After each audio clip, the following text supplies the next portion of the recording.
क्या आप भी पैसों को सेव करना चाहते हैं, पैसे इन्वेस्ट करना चाहते हैं?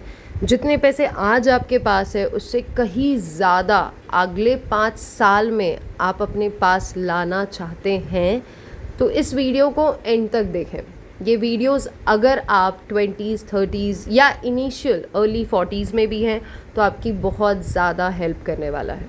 आप में से बहुत सारे लोगों ने हमसे पूछा था, बिकॉज़ हम फाइनेंस फील्ड से रिलेट करते हैं, कि अगर हम आपको सेविंग या इन्वेस्टमेंट से रिगार्डिंग कुछ डिटेल्स शेयर कर सकें तो प्लीज़ करें। तो आज हम बात करने वाले हैं सेविंग और इन्वेस्टमेंट के टॉपिक पे। सेविंग एंड इन्वेस्टमेंट बहुत वास्ट टॉपिक है, बिकॉज़ इसके अंदर सेविंग आता है, इन्वेस्टमेंट आता है, कंपाउंड इंटरेस्ट आता है, हमारे टर्म प्लान आते हैं, हेल्थ इंश्योरेंस आता है, ATC, ATD, 1010D, बहुत कुछ इन्वॉल्व होता है। हम धीरे धीरे हर एक टॉपिक पे बात करेंगे। जितनी नॉलेज हमारे पास है, जो हम अपने क्लाइंट्स के साथ शेयर करते हैं, जिससे वो अपनी इनकम को और ज़्यादा बढ़ाते हैं, वो सिमिलर डिटेल्स हम आपके साथ शेयर करेंगे। अगर आप इम्प्लीमेंट कर सकते हैं, वेल एंड गुड। नहीं कर सकते हैं, थोड़ा टाइम पॉज करें, वीडियो सुने एंड तक। आप कर पाएंगे। अगर आप हर महीने 10,000 भी कमाते हैं ना, तो भी हम आपको बताएंगे कि आप उस 10,000 को कैसे इन्वेस्ट कर सकते हैं, कहाँ इन्वेस्ट कर सकते हैं, और कैसे अगले 5 साल में आप उस 10,000 के 25,000 या शायद 25 लाख भी कमा सकते हैं। कैसे, वो समझने से पहले हमको सबसे पहले ये समझना पड़ेगा, as per human psychology I would say, 2 तरीके की मेंटालिटी होती है हर एक ह्यूमन बीइंग की। 2 मेंटालिटी होती है। पहली होती है बिल्ड, सेकेंड होती है स्पेंड। फॉर एन एग्जाम्पल, अपने आप के बारे में सोचें। अभी आपको किसी ने बताया कि आपको 50,000 रुपये मिलने वाले हैं, कहीं से भी मिलने वाले हैं, या आप राउंड फिगर सोचें, 50,000 भी राउंड फिगर है, सॉरी, आप सोचें 1 लाख रुपए मिलने वाले हैं या 10 लाख रुपए मिलने वाले हैं। इमेजिन करें 1 लाख रुपए आपके पास आने वाले हैं अगले हफ्ते। अब आपकी फर्स्ट थॉट प्रोसेस क्या बोलता है? क्या आप उस 1 लाख से स्पेंड के बारे में सोच रहे हैं? क्या आप ये सोच रहे हैं कि मैं आईफोन ले लेता हूँ, अपने घर का थोड़ा इंटीरियर चेंज कर देता हूँ, घर में वॉलपेपर लगवा लेता हूँ, घर में किसी चीज़ की कमी है, अभी तक हम नीचे सोते थे, हम बेड ले लेते हैं, या अभी तक हम नॉर्मल फ्रिज यूज़ करते थे, अब हम डबल डोर फ्रिज ले लेते हैं? अगर आप ये सब कुछ सोच रहे हैं, ये आपकी स्पेंड मेंटालिटी है। या आप ये सोच रहे हैं कि मैं रेबन का चश्मा ले लेता हूँ, मैं कोई महंगा अच्छा सनग्लास ले लेता हूँ, मैं लुई विटॉन के बैग ले लेता हूँ, then you are having the spend mentality. On a contrary, there is a build mentality. Build mentality का मतलब होता है जहाँ पे आप पैसों को बढ़ाने के बारे में सोचते हैं। पैसे कैसे बढ़ेंगे? आप खुद को अपस्किल करेंगे। आज आप कोर्स कर रहे हैं SAP का, कल आप कोर्स करेंगे डेटा एनालिस्ट का, परसों आप कोर्स करेंगे किसी और चीज़ का, जावा डेवलपर आप बन सकते हैं। डेवलपर बहुत सारे ऑप्शंस अवेलेबल हैं मार्केट में, आप उसके बारे में सोच सकते हैं। एनक्रिप्शन की पढ़ाई कर सकते हैं, फ्रॉड पढ़ाई कर सकते हैं। डेटा फ्रॉड बहुत बड़ी पढ़ाई है आज के ज़माने में, बहुत कुछ मार्केट में चल रहा है, इसके बारे में हम धीरे धीरे बात करेंगे। पर आप अपने आप को अपस्किल करने के बारे में सोच सकते हैं। या आप सोच सकते हैं कि अगर मेरे पास 1 लाख रुपए आ रहे हैं तो मैं उस 1 लाख रुपए को कहाँ इन्वेस्ट करूँ जहाँ मुझे कंपाउंड इंटरेस्ट मिले। कंपाउंड इंटरेस्ट के बारे में हम डिटेल में पढ़ेंगे, अभी हम शॉर्ट में आपको जस्ट बता रहे हैं। या आप उस 1 लाख से ये सोचते हैं कि मैं थोड़ा एक शॉर्ट स्मॉल बिजनेस ओपन करता हूँ। मेरे घर के पास एक बंदी है जो क्लास 12th में है, उसने जिमी चू एक फैब्रिक होता है, उससे उसने स्क्रंचीज़ बनाने शुरू किए। सिर्फ 5,000 रुपये का इन्वेस्टमेंट किया था उसने अपने पापा से मांग के पैसे, और आज उसका बिजनेस इंस्टाग्राम, यूट्यूब हर जगह पे पहुँच चुका है।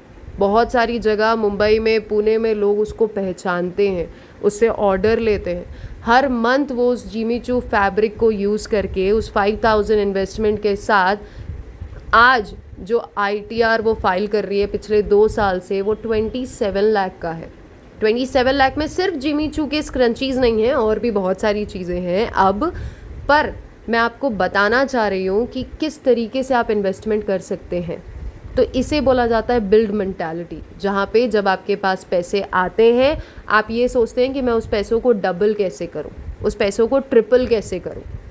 ठीक है, अब हम आगे बढ़ते हैं दूसरे टॉपिक पे कि आप पैसों को क्या करना चाहते हैं, सेव करना चाहते हैं या इन्वेस्ट करना चाहते हैं। Saving means keeping your money safe, that's it.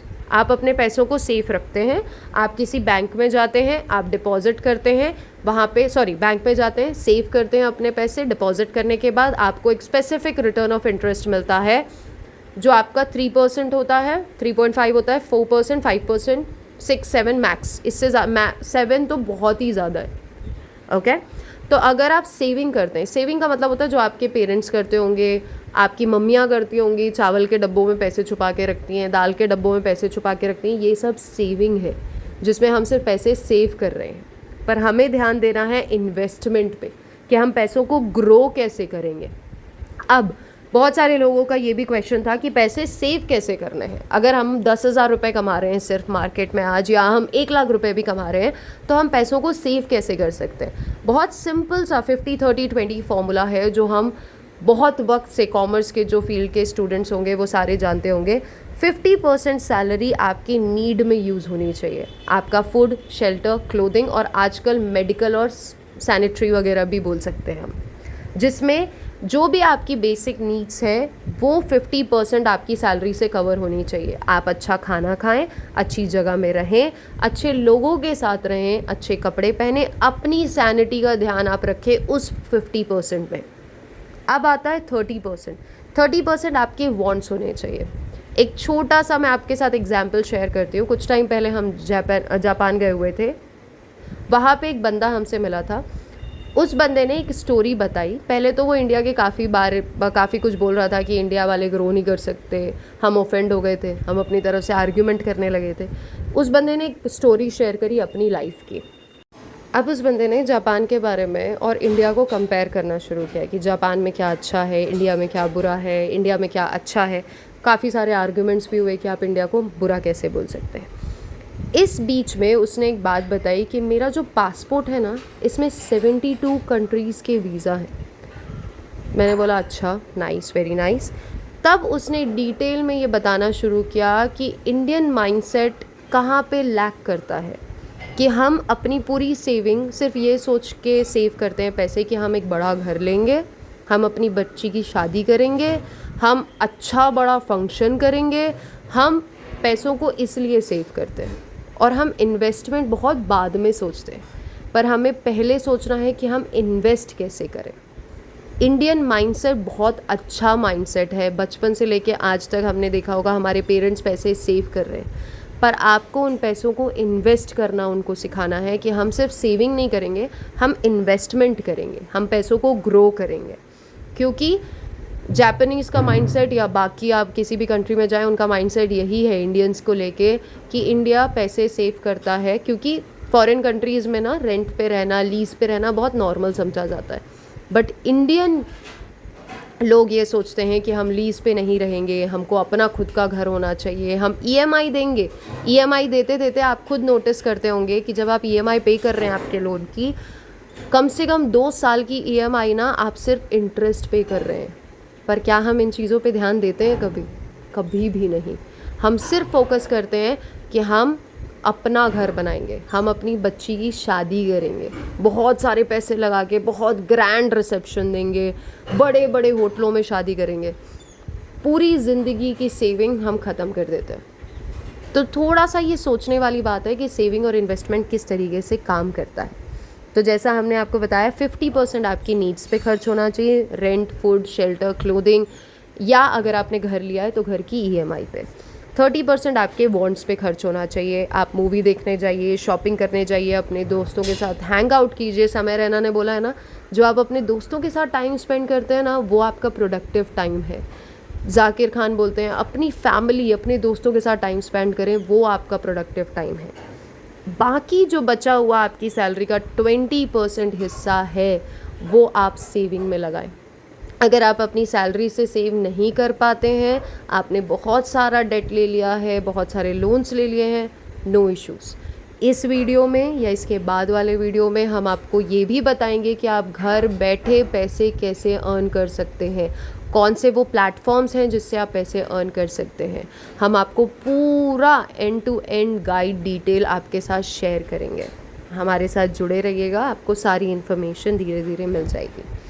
अब हम बात करते हैं कि अगर हम सेव तो कर रहे हैं, हमने समझ लिया कि हमको सेविंग कैसे करनी है, हमको 50-30-20 फार्मूला यूज़ करना है, हमको सेविंग करनी है, बट सेविंग कहाँ करनी है और हमारे एक्सपेंसेस अगर हो रहे हैं तो हम उसको कैसे ट्रैक करें। एक्सपेंसेस ट्रैक करने के लिए बहुत सारे एप्लीकेशंस अवेलेबल हैं। आप मनी मैनेजर यूज़ कर सकते हैं, वॉलनट एप्लीकेशन यूज़ कर सकते हैं। इन एप्लीकेशन से आप एटलीस्ट ट्रैक कर सकते हैं कि आपके एक्सपेंसेस कहाँ हो रहे हैं। हर मंथ एक नोटपैड बनाएं, कोई एप्लीकेशन अगर आपको इंस्टॉल नहीं करना है नो प्रॉब्लम, एक डायरी लें, पीछे का पेज लें, उस पर लिखना शुरू करें कि आप ग्रोसरीज़ में कितना खर्च कर रहे हैं। अगर आप सैनिटरी पैड खरीद रहे हैं तो आप कौन सा सैनिटरी पैड यूज़ कर रहे हैं, उस पर कितना खर्च कर रहे हैं। सैनिटरी पैड की डिटेल भी सर्च करें। मैं एक लेडी हूँ सॉरी, इसलिए मैं आपको ये बात शेयर कर रही हूँ, ये बहुत इंपॉर्टेंट टॉपिक है। जब आप सैनिटरी पैड पे भी खर्चा करते हैं ना, वो भी एक बहुत मेजर खर्चा है। हर मंथ हम ऑलमोस्ट 1000 से 1500 सैनिटरी पैड्स पे खर्च करते हैं।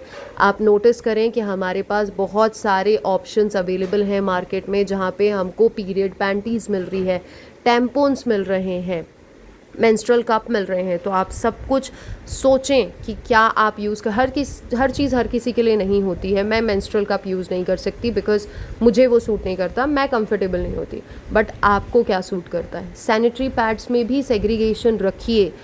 कौन सा sanitary pad, first second day हमें हैवी फ्लो हो रहा है, हमें हैवी सैनिटरी पैड चाहिए। थर्ड फोर्थ डे क्या हम स्विच कर सकते हैं कोई नॉर्मल सैनिटरी पैड पे। ये सब कुछ पहले से सोचना शुरू कीजिए जब आपके पास पैसे आ रहे हैं। 2 सैनिटरी पैड अपने घर में रखिए। हैवी फ्लो के लिए अलग होना चाहिए, जो थोड़ा एक्सपेंसिव हो सकता है, थोड़ा हैवी फोम के साथ हो सकता है। बाकी के 3 दिन अगर आपके फ्लो कम हो रहे हैं, नॉर्मल सैनिटरी पैड यूज़ करिए। इसके बारे में हम डिटेल में बात करेंगे। अगेन जिस्ट शेयर करना बहुत ज़्यादा ज़रूरी है, क्योंकि आप यहाँ से सेविंग शुरू कर सकते हैं, बहुत ज़रूरी है ये। इसके अलावा इम्पल्सिव बाइंग ख़त्म कीजिए अपनी लाइफ से। हम ना हमेशा क्या करते हैं, अपने फ़ोन में सबसे पहले मिंत्रा, मीशो, जितनी भी एप्लीकेशन है ना, सब हटा दें, एक बार में हटा दें। अगर आपके पास गिफ्ट वाउचर भी है ना तो भी हटा दें, क्योंकि वो जो गिफ्ट वाउचर है ना, वो एक ट्रैप है। वो आपको बोलता है कि आप 40% आपको डिस्काउंट मिल जाएगा, लेकिन आप उस 40% के लिए और 60% एक्स्ट्रा खर्च कर रहे हैं। तो आप ये सोचें कि क्या आप वो खर्च करना चाहते हैं। जब भी आपको किसी चीज़ की ज़रूरत है ना, फॉर एन एग्जांपल आपको लगता है आपके घर में साइड टेबल चाहिए, बहुत नॉर्मल खर्चा है, 200-300 रुपये में मीशो में अवेलेबल होती है साइड टेबल, महंगे में भी अवेलेबल होती है। आप बहुत अच्छी लकड़ियों में जाना चाहें, सागौन है, बहुत सारी लकड़ियाँ हैं जिसमें और भी ज़्यादा बेटर वे में अवेलेबल है।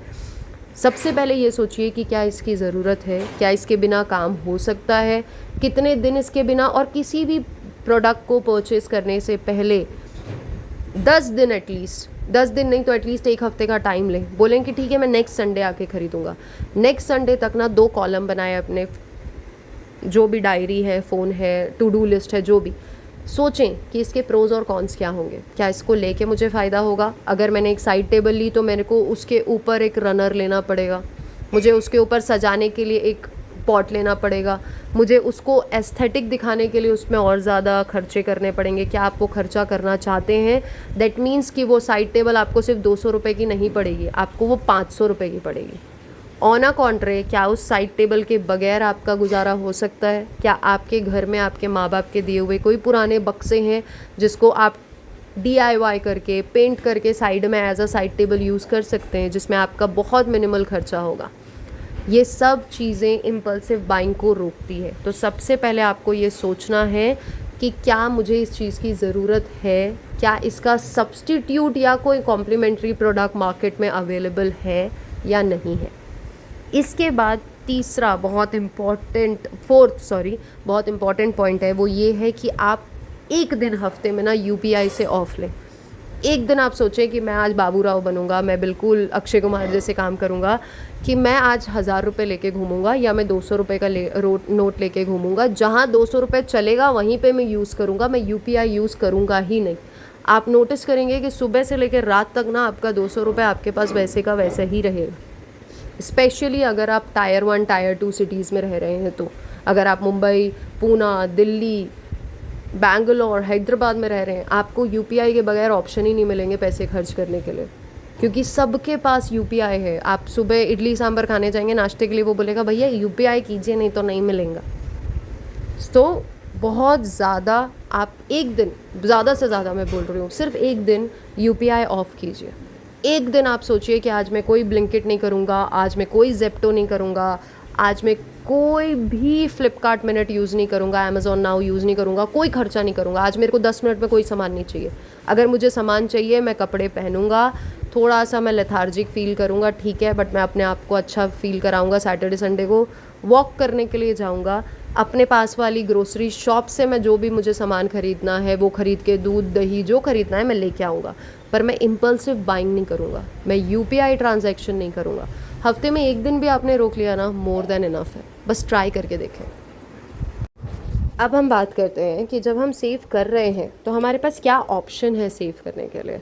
सबसे पहले आप अपना इमरजेंसी फ़ंड क्रिएट करें। इमरजेंसी फ़ंड किसी भी चीज़ के लिए यूटिलाइज़ हो सकता है। कोई मेडिकल इमरजेंसी हो, कभी घर में सडन किसी की डेथ हो जाती है, कोविड से हमने ये बात समझी है कि कभी भी कोई भी सिचुएशन आ सकती है, आपके पास उसके लिए इमरजेंसी फ़ंड होने चाहिए। बहुत ज़्यादा नहीं करना है, आप सिर्फ 100 रुपये रोज़ इन्वेस्ट करें, 100 रुपये सेव करके रखें कहीं साइड में। आप ये सोच के रखें कि ये 100 रुपये को ना मैं खर्च नहीं करूँगा किसी भी हाल में, कुछ भी हो जाए, मैं भूखा रह लूँगा आज, मैं पानी आज थोड़ा कम पी लूँगा, मैं आज आइसक्रीम नहीं खाऊंगा, मैं आज चॉकलेट नहीं खाऊंगा, मैं 2 किलोमीटर कम ट्रैवल करूँगा, उतना पेट्रोल मैं सेव करूँगा, लेकिन मैं 100 रुपये सेव करूँगा। जिस दिन आपने ये डिसाइड कर लिया, ऑटोमेटिकली आपके पास पैसे सेव होने शुरू हो जाएंगे। पैसे सेव करने का सिंपल तरीका यही है कि आप कंसिस्टेंट होने चाहिए अपने काम में, बहुत क्लियरली। अब हम बात करते हैं कि पैसे हमें सेव कहाँ करने हैं। अभी इन्वेस्टमेंट की बात हम नहीं कर रहे हैं, सेविंग की बात कर रहे हैं। सेविंग कहाँ करनी है? तो आप पैसे सेव कर सकते हैं आपके सेविंग अकाउंट्स में। बहुत सारे अकाउंट्स मार्केट में अवेलेबल्स हैं। आप किसी भी बैंक में जा सकते हैं, कमर्शियल बैंक में जा सकते हैं, गवर्नमेंट ओन बैंक में जा सकते हैं, वहाँ जाके आप अपने पैसे डिपॉजिट करें।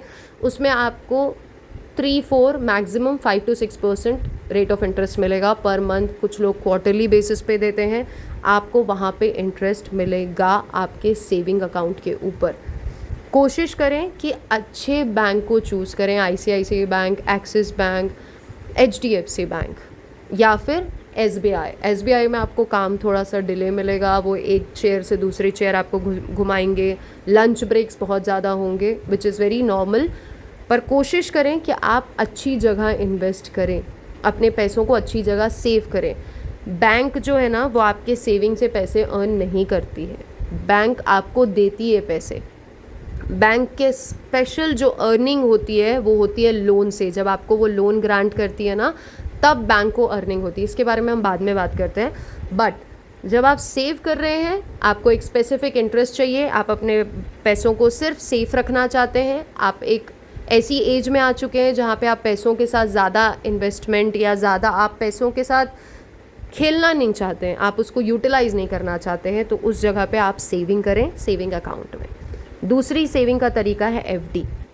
सेविंग अकाउंट ईजिली एक्सेस होता है, इसलिए अच्छा होता है। दूसरा होता है FD, जो सेफ़ और स्टेबल है, जो आपको 6%, 7%, 8%, बहुत सारे बैंक्स हैं जो 9% तक का भी इंटरेस्ट देते हैं।